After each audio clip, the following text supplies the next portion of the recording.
नमस्कार, आप देख रहे हैं हिंदी खबर। मैं हूं आपके साथ पंकज यादव। करते हैं बुलेटिन की शुरुआत इस वक्त की बड़ी खबर के साथ। तो दिल्ली से बड़ी खबर, जहां पर केंद्रीय रेल मंत्री से मिले सीएम पुष्कर सिंह धामी और केंद्रीय मंत्री अश्विनी वैष्णव से मिले हैं, जहां पर सीएम पुष्कर सिंह धामी ने जताया है आभार। नई रेल लाइन परियोजना को लेकर आभार जताया है। देवबंद रुड़की की नई रेल लाइन परियोजना को लेकर आभार व्यक्त किया है। सीएम ने केंद्रीय मंत्री से अनुरोध भी किया है। चंपावत नई दिल्ली वंदे भारत ट्रेन का अनुरोध, यहां पर टनकपुर बागेश्वर रेल परियोजना पर अनुरोध। राष्ट्रीय परियोजना घोषित कर केंद्र करे खर्च वहन।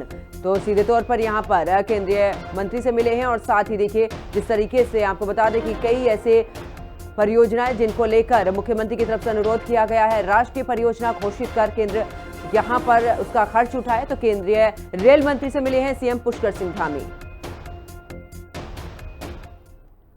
और खबरों में आगे बात करते हैं, जहां पर सीएम पुष्कर सिंह धामी ने मुख्यमंत्री आवास से जिले के डीएम के साथ में वर्चुअल बैठक की और साथ ही बैठक में मुख्यमंत्री ने जिला अधिकारियों से कहा है कि चारधाम यात्रा के लिहाज से यातायात प्रबंधन और सड़कों की स्थिति सही रहे, इस पर विशेष करके ध्यान दिया जाए। सीएम ने यह भी कहा है कि चारधाम यात्रा के लिए घोड़ा खच्चर के स्थानीय संचालकों को प्राथमिकता दी जाए। चारधाम यात्रा मार्ग में श्रद्धालु के लिए सभी मूलभूत सुविधाओं के साथ में स्वच्छता सौंदर्यीकरण पर खास करके विशेष फोकस और ध्यान रखा जाए। मुख्यमंत्री ने यह भी कहा कि यात्रा मार्ग पर रेट जो इस दौरान लिस्ट है उसको चेक कर ली जाए और साथ ही सुनिश्चित किया जाए कि ओवर रेटिंग की शिकायत न आए। साथ ही चारधाम यात्रा के दौरान और भी अन्य महत्वपूर्ण मामलों में विभिन्न माध्यमों के यहाँ पर फेक न्यूज चलाने वालों पर भी तत्काल कार्रवाई करने की बात भी मुख्यमंत्री की तरफ से कही गई है।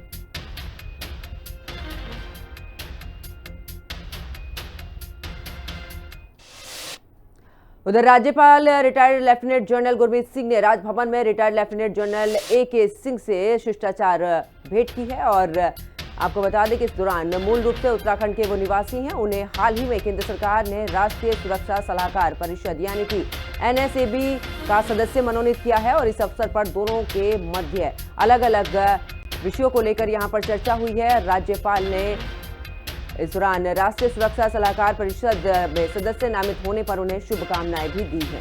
तो तस्वीरें भी उस वक्त की दिखा रहे हैं जिस समय पर दोनों के बीच में मुलाकात हुई है और ऐसे में राज्यपाल की तरफ से शुभकामनाएं भी दी गई हैं।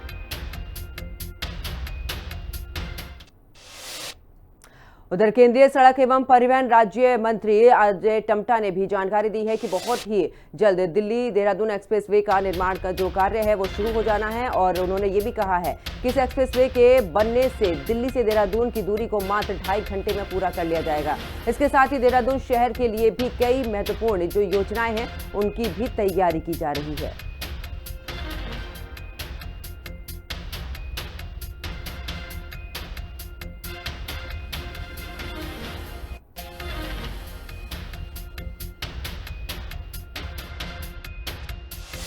बहुत जल्दी इस दिल्ली देहरादून जो कि हमारा लगभग 2.5 घंटे में दिल्ली से देहरादून आ जाएगा।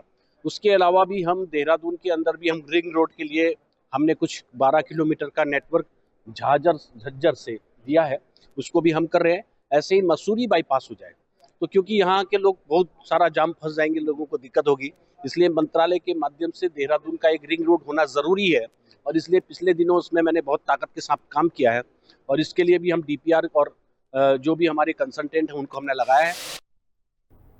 और चलिए खबरों में आगे बात करते हैं, जहां पर 30 अप्रैल को कांग्रेस भव्य तरीके से संविधान बचाओ महारैली निकालने जा रही है, जिसको लेकर पार्टी तैयारियों में जुटी हुई है। इसी पर जानकारी देते हुए इस दौरान कांग्रेस के प्रदेश अध्यक्ष करण महारा ने बताया है कि इस रैली में शामिल होने के लिए प्रदेश प्रभारी कुमारी शैलजा देहरादून पहुंचेंगी। साथ ही नेता प्रतिपक्ष यशपाल आर्य और पूर्व मुख्यमंत्री हरीश रावत सहित तमाम विधायक पार्षद, पूर्व मंत्री, जिला ब्लॉक के अध्यक्ष भी मौजूद रहेंगे। महारा ने यह भी कहा कि जिस तरीके से बीजेपी सरकार संविधान के धाराओं के साथ में खिलवाड़ कर रही है और साथ ही संवैधानिक संस्थानों का दुरुपयोग कर रही है, उसी को लेकर ये रैली निकाली जाएगी। जिस तरीके से बीजेपी की सरकार संविधान की धाराओं के साथ खिलवाड़ कर रही है और जिस तरीके से संवैधानिक संस्थाओं का दुरुपयोग हो रहा है, इनकम टैक्स, ईडी, सीबीआई का, वो सारे विषय आएंगे और जो स्थानीय मुद्दे हैं, अंकिता से लेकर तमाम महिला अपराध, पेपर लीक, भर्ती घोटाले, ये सभी कुछ उस पर उठने वाला है। किसानों की समस्याएं भी उसमें उठेंगी और एक बड़ा समर्थन कांग्रेस के पक्ष में उस दिन आपको दिखाई देगा। तो वहीं उत्तराखंड में 30 अप्रैल को कांग्रेस की संविधान बचाओ रैली के विरोध में बीजेपी मंगलवार को प्रदेश में 19 संगठनात्मक जिलों में पत्रकार वार्ता कर आयोजन करने जा रही है और साथ ही बीजेपी प्रदेश मुख्यालय में प्रदेश अध्यक्ष और अन्य जिले के भी यहां पर बीजेपी के सांसद और विधायक और साथ ही संगठन के प्रवक्ता पत्रकार से बातचीत करेंगे।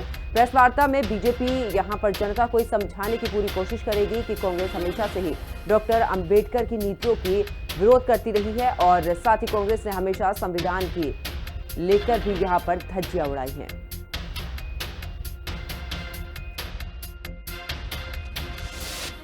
वो संविधान को लेकर चल रहे हैं, एक दिखावा कर रहे हैं, तो इन सब नाग नौटंकी के अलावा ये कुछ भी नहीं कर रहे हैं। तो इसी को लेकर हम लोग सभी जनता के बीच में जाएंगे। भारतीय जनता पार्टी के सभी कार्यकर्ता, सभी हमारे विधायक, सभी हमारे मंत्री, जो हमारे 19 संगठनात्मक जिले हैं, वहां पर कल सभी हमारे लोग जाएंगे। प्रेस वार्ता आयोजित करी जाएगी, जनता के बीच में इन सब विषय को रखा जाएगा, लोगों को बताया जाएगा कि इन्होंने संविधान को किस प्रकार से आज तक कुचला है।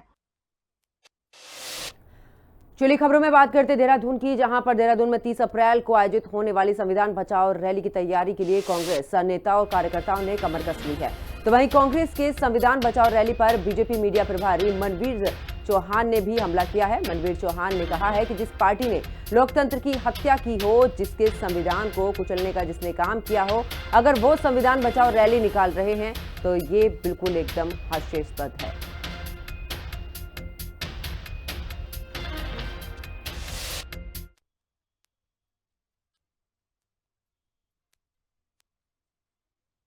जिस पार्टी ने और जिस पार्टी के लोगों ने हमेशा लोकतंत्र की हत्या की हो, जिसने देश के संविधान को कुचलने का काम हमेशा किया हो, वो पार्टी के अगर लोग संविधान बचाओ की बात करते हों तो निश्चित रूप से ये एक हास्यास्पद है और ये कहीं ना कहीं देश की जनता को गुमराहित करने का प्रयास कर रहे हैं।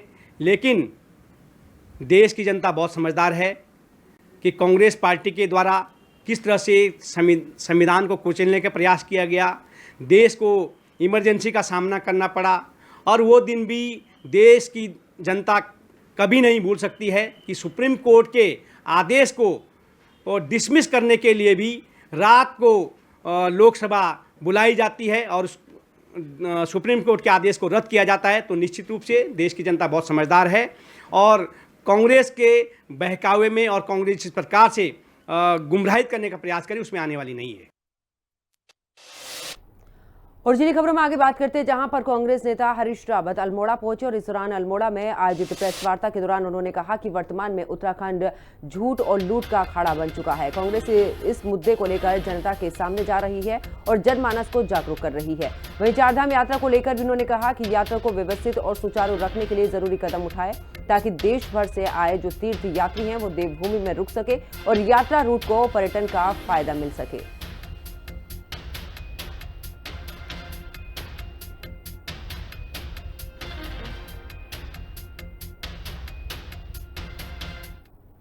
पिछली बार समस्याएं आई थी उनको ठीक करो। अब कितना ठीक किया है मैं नहीं जानता, लेकिन मैं गंगोत्री की लाइन में गया था, वहाँ मैंने वो पॉइंट आउट भी किए। मैंने कहा ये प्लेसेस थे जिनमें पिछली बार जो है प्रॉब्लम पैदा हुई थी, यातायात बाधित हुआ था, तो इनको ठीक करो करके। और यमुनोत्री की भी मैंने एक पूरी लिस्ट बना करके उनको भेजी थी। और उसके अलावा हमने कहा आप यात्रा को इस तरीके से संचालित करिए कि यात्री सीधे आ रहा है, वो मंदिर दर्शन करके सीधे भाग जा रहा है। अरे भाई 2-3 दिन ये देवभूमि में रहे, हमारे इतने होम स्टेज हैं, हमारे इतने वो बन गए हैं, तो उनको कुछ काम मिले, बिजनेस मिले। देखिए बीजेपी पर निशाना साधते हुए नजर आए हैं और ऐसे में देखिए उन्होंने सीधे तौर पर भी कहा है कि उत्तराखंड झूठ और लूट का अखाड़ा बनता जा रहा है। हरीश रावत की तरफ से बयान सामने आया और साथ ही उन्होंने कहा कि कांग्रेस अब जनता को जागरूक कर रही है। संविधान को लेकर कांग्रेस जनता को जागरूक करने का काम करेगी। इसी के साथ उन्होंने ये भी कहा है कि बीजेपी पर भी जमकर निशाना साधा। चलिए खबरों में आगे बात करते हैं, जहां पर कुमारी शैलजा का लंबे समय से उत्तराखंड दौरा नहीं हुआ है और कई महत्वपूर्ण बैठकों में शिरकत करने के लिए भी प्रदेश प्रभारी उत्तराखंड नहीं पहुंची, और जिसको लेकर बीजेपी लगातार सवाल उठाती रही है। इस पर कांग्रेस प्रदेश अध्यक्ष करण माहरा ने प्रतिक्रिया दी है। उन्होंने कहा कि IT के जमाने में फिजिकली तरीके से उपस्थित होना जरूरी नहीं है। प्रदेश प्रभारी लगातार जो मीटिंग से भी हमें निर्देशित करती रहती है। उन्होंने कहा कि प्रदेश प्रभारी की टीम लगातार हमारे साथ काम कर रही है।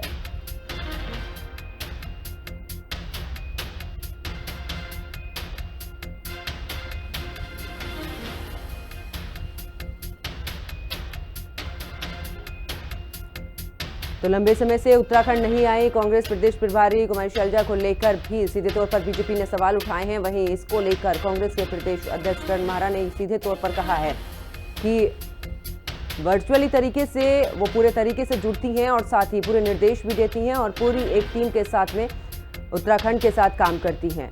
तो लंबे समय से उत्तराखंड नहीं आई, जिसके बाद बीजेपी ने तमाम सवाल जो हैं वो उठाए थे और आखिरकार अब कांग्रेस की तरफ से एक के बाद एक उस पर प्रतिक्रिया दी जा रही है। तो ऐसे में करण माहरा की तरफ से भी बयान सामने आया कि IT के जमाने में फिजिकली मौजूदगी जरूरी नहीं।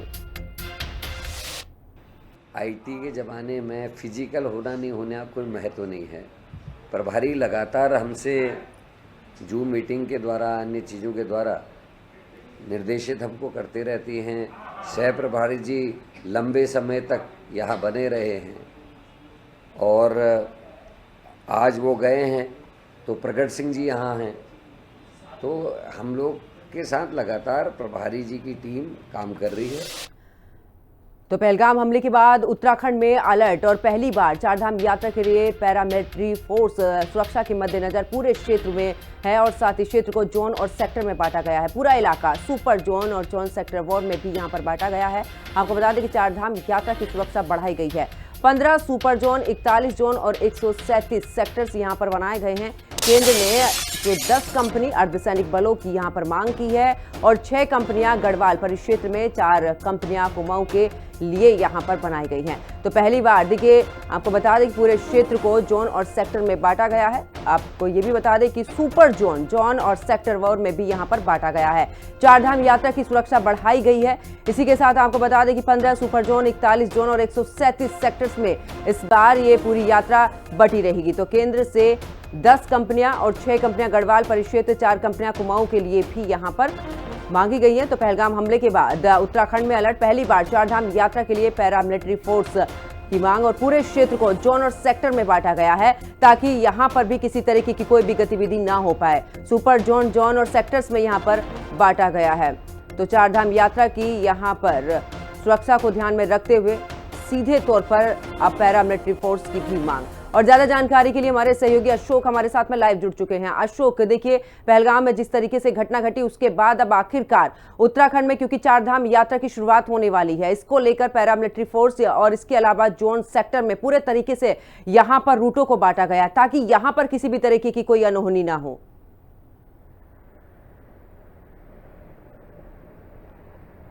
बिल्कुल, देखिए उत्तराखंड में चारधाम यात्रा शुरू होने में अब से केवल 24 घंटे का ही समय बाकी रह गया है। कल से गंगोत्री और यमुनोत्री धाम के कपाट खुलने के साथ उत्तराखंड में चारधाम यात्रा का आगाज हो जाएगा। और अभी तक अगर हम पंकज देखिए जिस तरीके से रजिस्ट्रेशनों की सबसे पहले बात करते हैं तो 21.5 लाख के पार अभी तक जिस तरीके से रजिस्ट्रेशन हुए हैं, ये इस बात का प्रमाण है कि बड़ी संख्या में श्रद्धालु दर्शन के लिए पहुंचेंगे। और यहां ये जरूर कहा जा सकता है कि जब बड़ी संख्या में श्रद्धालुओं का सैलाब उत्तराखंड में जब उमड़ेगा तो शासन प्रशासन के लिए उनकी व्यवस्था, उनकी यात्रा को सरल सुगम बनाने के लिए एक बहुत बड़ी चुनौतियां जरूर रहेंगी। हालांकि इसको लेकर के धामी सरकार की पूरी तरीके से तैयारियां हैं, लेकिन अगर हम विशेष तौर पर पुलिस व्यवस्था की अगर बात करते हैं तो ये सबसे बड़ा चैलेंज रहने वाला है। ये बात पंकज मैं इसलिए कह रहा हूं क्योंकि देखिए हाल ही में 22 अप्रैल की वो घटना जिसने पूरे देश को झंझोड़ कर रख दिया, जम्मू कश्मीर के पहलगाम में हुए आतंकी हमले को देखते हुए उत्तराखंड पुलिस ने केंद्र सरकार से मांग की है कि 10 अलग अलग कंपनियों के जो अर्धसैनिक बल है उसको मुहैया कराई जाए ताकि इस बार चारधाम यात्रा के दौरान अधिक संख्या में जो पुलिस बल है वो तैनात रह सके। और हाल ही में पर्यटन मंत्री सतपाल महाराज का भी एक बयान सामने आया है जिसमें उन्होंने कहा है कि उत्तराखंड डीजीपी और गढ़वाल कमिश्नर को निर्देश दिए गए हैं कि ये जो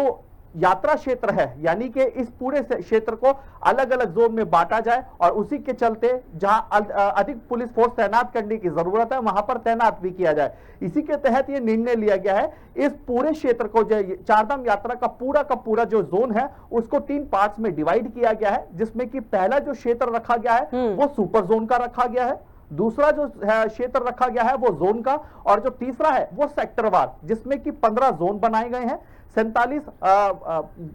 15 सुपर जोन, 47 जोन और 137 सेक्टर वार इनको डिवाइड किया गया है। इसमें बात की जाए तो करीब 6000 से ज्यादा अधिक पुलिस फोर्स जो है वो तैनात रहेगी, और इसी के साथ साथ जो अर्धसैनिक बल की मांग की गई है जल्दी जैसी वो केंद्र से पूरी होगी तो जो यहाँ पर जो पैदल मार्ग का रास्ता है वहां पर ज्यादा अधिक पुलिस फोर्स को तैनात किया जाएगा। और ये निर्णय इसीलिए लिया गया है कि जिस तरीके से पहलगाम में आतंकी हमला हुआ है और यहाँ पर जब चारधाम यात्रा जब शुरू होगी, बड़ी संख्या में जब श्रद्धालु का सैलाब उमड़ेगा, तो इस तरीके की कोई भी गलत विधियां ना हो सके उस पर पैनी नजर रहे, उसको ध्यान में रखते हुए ये एक्शन, ये जो निर्णय है वो लिया गया है। लेकिन यहाँ सबसे महत्वपूर्ण सवाल एक जरूर खड़ा हो जाता है कि सरकार लगातार ये दावे कर रही है, विभाग लगातार ये दावे कर रहा है कि चारधाम यात्रा को लेकर के उनकी तमाम तैयारियां पूरी हैं, चाहे फिर वो स्वास्थ्य विभाग को लेकर के हो, पर्यटन विभाग की हो, पीडब्ल्यूडी विभाग की हो, और भी जो अन्य तमाम तैयारियां हैं वो पूरी हो चुकी हैं। लेकिन अब जब कल से यात्रा शुरू होगी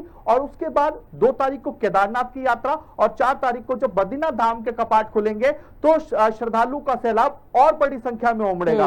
उसके बाद देखना होगा कि किस तरीके की तैयारियां धरातल पर हैं, क्योंकि पंकज तभी पता चलता है कि जब यात्रा शुरू हो जाती है और हफ्ते से 10 दिन का जब समय बीत जाता है तब जो यात्री हैं जो पहुंचते हैं अन्य राज्यों से उत्तराखंड में, उनकी ओर से फीडबैक जब निकल करके सामने आता है तब वो उनकी ओर से जो रिव्यू जब सामने मिलता है तो ये धरातल पर बताता है कि सरकार की तैयारियां बिल्कुल। और अशोक देखिए, इस बार भी ये दावे जरूर किए जा रहे हैं कि पिछली बार जो कमियां रह गई थी उन कमियों को पूरा किया गया है, और इस बार बिल्कुल देखना होगा कि आखिरकार जब यात्रा शुरू होगी तो क्या कुछ प्रबंध हैं, क्या कुछ सुविधाएं। बहुत बहुत शुक्रिया अशोक हमारे साथ जुड़ने के लिए, तमाम जानकारी साझा करने के लिए।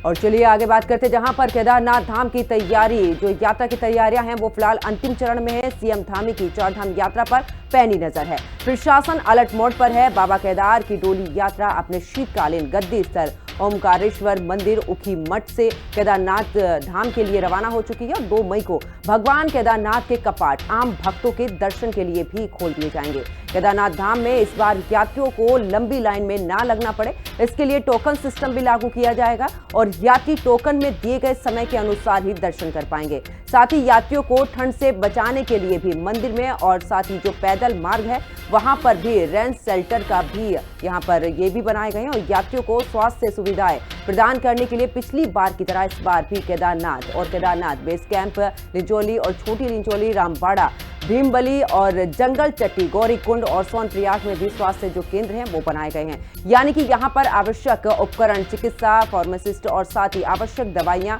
हर समय उपलब्ध रहेंगी, और साथ ही सभी केंद्रों पर ऑक्सीजन की भी सुविधा मिलेगी। इस रिपोर्ट में देखिए।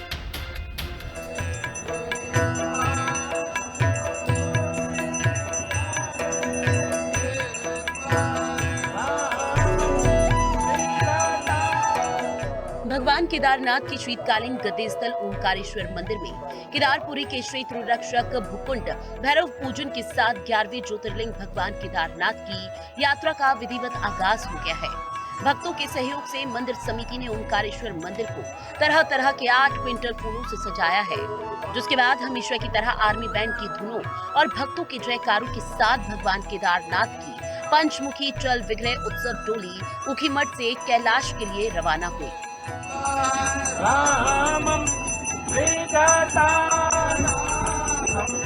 अब ये डोली तमाम पड़ावों पर भक्तों को आशीर्वाद देते हुए 1 मई को केदारनाथ धाम पहुंचेगी, और 2 मई को भगवान केदारनाथ के कपाट प्रातःकालीन बेला पर वैदिक मंत्रोच्चारण के साथ ग्रीष्मकाल के लिए खोल दिए जाएंगे। यानी भक्तों के लिए चारधाम यात्रा के आगाज का काउंटडाउन शुरू हो चुका है, जिसे लेकर भक्तों में भारी उत्साह साफ नजर आ रहा है। हरिद्वार में ऑफलाइन पंजीकरण केंद्र की स्थापना की गई है, जिसमें ऑफलाइन पंजीकरण शुरू हो गया है। इसके पहले ही दिन श्रद्धालुओं की लंबी कतार देखने को मिली। से हम लोगों के जो है चारधाम के पंजीकरण ऋषिकुल मैदान में प्रारंभ कर दिए गए और इसमें हमने 20 काउंटरों की सुविधा पर्यटकों के लिए उपलब्ध करवाई है। 20 काउंटर के अंतर्गत जो है दिव्यांग के लिए हमने पृथक से बनाया है, सीनियर सिटीजन के लिए पृथक से बनाया है और जो विदेशी नागरिक फॉरेनर्स जो आएंगे उनके लिए हमने पृथक से सुविधा प्रदान की है। कभी किया नहीं है, पहली बार जा रहा हूँ, तो उत्साह तो रहेगा ही। पंजीकरण हो गया? पंजीकरण अभी ऑफलाइन करवाया है, हो गया है, परफेक्ट हो गया, कोई दिक्कत नहीं है। ऊपर जाके पता चलेगा कि क्या है। ये 29 को ही जाएंगे, 30 तारीख को मेरा यमुनोत्री का दर्शन है। यहाँ पे बहुत बढ़िया है, आयोजन भी बहुत बढ़िया है, जो पंजीकरण का सिस्टम है वो बहुत ज्यादा बढ़िया है और हमको चारधाम यात्रा में जाना है 29 डेट को, तो अभी उत्साह बहुत ज्यादा है, तो इसीलिए हमको बहुत चारधाम यात्रा बहुत व्यवस्थित हो जाए। क्योंकि ऋषिकेश चारधाम यात्रा का प्रवेश द्वार है, इसके लिए ऋषिकेश प्रशासन भी एक्टिव जोन में है। देहरादून जिला अधिकारी सविन बंसल ने बताया कि रजिस्ट्रेशन से लेकर होटल और पार्किंग व्यवस्था तक सब तैयारी कर ली गई है। पंजीकरण काउंटर डबल करने की तैयारी हो रही है। ग्रीन कार्ड और ट्रिप कार्ड की चेकिंग के लिए बॉर्डर्स पर नाके बनाए गए हैं। स्वास्थ्य सुविधाएं सुचारू रूप से संचालित हो, इस पर भी ध्यान दिया जा रहा है। ऋषिकेश हमारा चारधाम यात्रा का प्रवेश द्वार है और इसमें right from registration to stay arrangements to parking facilities एक बहुआयामी एस्पेक्ट का हमारा कॉम्प्लेक्स है, जिसको हमें नियंत्रित करना होता है और फैसिलिटेट करना होता है हमारे आगंतुकों के लिए, श्रद्धालुओं के लिए, पर्यटकों के लिए। तो उसी के दृष्टिगत जैसा निर्देशित किया गया था कंसर्न डिपार्टमेंट्स को कि फर्स्ट तो हमको अपने रजिस्ट्रेशन काउंटर्स अब की बार डबल करने हैं और वो डबल किए जा चुके हैं। और सेकंड इंटरवेंशन थी कि जो कार्मिक हैं उनको 24/7 वहाँ पर स्टेशन करवाना है। चारधाम यात्रा को सरल, सुगम और सुरक्षित बनाने के लिए नई नई योजनाएं बनाई जा रही हैं। अब इसी कड़ी में उत्तरकाशी पुलिस ने एक QR कोड तैयार किया है, जिससे यात्रियों को यात्रा रूट, पड़ावों, पार्किंग होटल, ढाबे, petrol pump, diversion point, landslide zone, police सहायता केंद्र, ATM, पर्यटक स्थल के अलावा महत्वपूर्ण जानकारी दी जाएगी। उधर वनाग्नि की घटनाओं को एक बड़ी चुनौती बनकर वन विभाग की टीम ने भी कमर कस ली है। चारधाम यात्रा रूट पर विभाग अतिरिक्त टीमों की तैनाती करने वाला है, ताकि वनाग्नि की घटनाओं पर तुरंत एक्शन लिया जा सके और यात्रियों को किसी भी तरह की परेशानी न हो। जो चारधाम यात्रा में हमारे जो रूट हैं उसमें जो है हम लोगों ने कुछ अतिरिक्त बल तैनात करने के लिए प्रभागीय वनाधिकारियों को कहा है। यहाँ से एक अभी मीटिंग भी हुई थी, उसमें ये निर्देश भी दिए गए। तो इसमें यह है कि जो क्विक रिस्पांस टीम्स हैं, एडिशनल क्विक रिस्पांस टीम जो है यात्रा रूट पे लगाई जाएंगी, जिससे कि त्वरित रूप से यदि कोई उस मार्ग पर आसपास के क्षेत्र में कहीं पे आग है तो उसको तुरंत अटेंड किया जा सके। इतनी तैयारियों के बीच अब आपको केदारनाथ मंदिर के दर्शन कराते हैं, जिसको फूलों से सजाना शुरू हो चुका है। चारों ओर भव्यता साफ नजर आ रही है। गेंदे के फूलों से सजा केदारनाथ मंदिर अद्भुत नजर आ रहा है। केदारनाथ मंदिर का शानदार वीडियो खुद उत्तराखंड के मुख्यमंत्री पुष्कर सिंह धामी ने सोशल मीडिया पर जारी किया और लिखा, कपाट खुलने से पूर्व श्री केदारनाथ धाम को फूलों से सजाया जा रहा है। 2 मई से भक्त कर सकेंगे बाबा के दर्शन। बता दें कि केदारनाथ धाम के कपाट खुलने के मौके पर बड़ी संख्या में श्रद्धालुओं के पहुंचने की संभावना जताई जा रही है। चारधाम यात्रा को लेकर भी श्रद्धालुओं में उत्साह दिखाई दे रहा है। इस प्रकार की स्थिति को देखते हुए उत्तराखंड सरकार ने सभी तैयारियों को पुख्ता करने में जुटी हुई है। देहरादून में मौजूद मुख्यमंत्री पुष्कर सिंह धामी की पैनी नजर चारधाम यात्रा और उसकी तैयारियों पर है। वो संबंधित जिलों के अधिकारियों के साथ लगातार संपर्क में है और मंथन कर रहे हैं, हर अपडेट की जानकारियां ले रहे हैं। एक तरफ उत्तराखंड सरकार और प्रशासन चारधाम यात्रा को लेकर मुस्तैद है, तो दूसरी ओर कांग्रेस लगातार सवाल दाग रही है, जिस पर बीजेपी भी हमलावर है। बीजेपी का कहना है कि कांग्रेस हर बार यात्रा को लेकर भ्रम फैलाती है। पिछली बार यात्रियों ने रिकॉर्ड तोड़ा था, इस बार भी तोड़ेंगे। कांग्रेस इस यात्रा को सफलता की ओर बढ़ने से बौखला रही है और हर वर्ष की भांति यात्रा प्रारंभ होने से पहले ये यात्रा के मध्यम वो इस प्रकार के प्रश्न खड़े करते हैं जिससे यात्री उत्तराखंड आने से डरे। लेकिन उत्तराखंड की जनता भी जान चुकी है और यात्रियों को भी पूरा विश्वास है। जब पिछली बार भी यात्रा को प्रभावित करने का प्रयास कांग्रेस द्वारा किया गया, उसके बाद भी यात्रा दुगनी हुई और मैं कह सकता हूँ इस बार भी यात्रा दुगनी होगी और बड़ी संख्या में यात्री आएंगे। कश्मीर की घटना के बाद इस वर्ष जून जुलाई की या मई जून जुलाई की यात्रा उत्तराखंड में और बढ़ने की संभावना बढ़ी है। उत्तराखंड में प्रसिद्ध चारधाम यात्रा की शुरुआत अक्षय तृतीया के मौके पर 30 अप्रैल से शुरू हो रही है। सबसे पहले यमुनोत्री और गंगोत्री धाम के कपाट खुलेंगे, फिर 2 मई को केदारनाथ धाम के कपाट खोले जाने की तैयारी है। ब्यूरो रिपोर्ट, हिंदी खबर। और इस बुलेटिन में फिलहाल इतना ही। आप देखते रहिए हिंदी खबर। नमस्कार।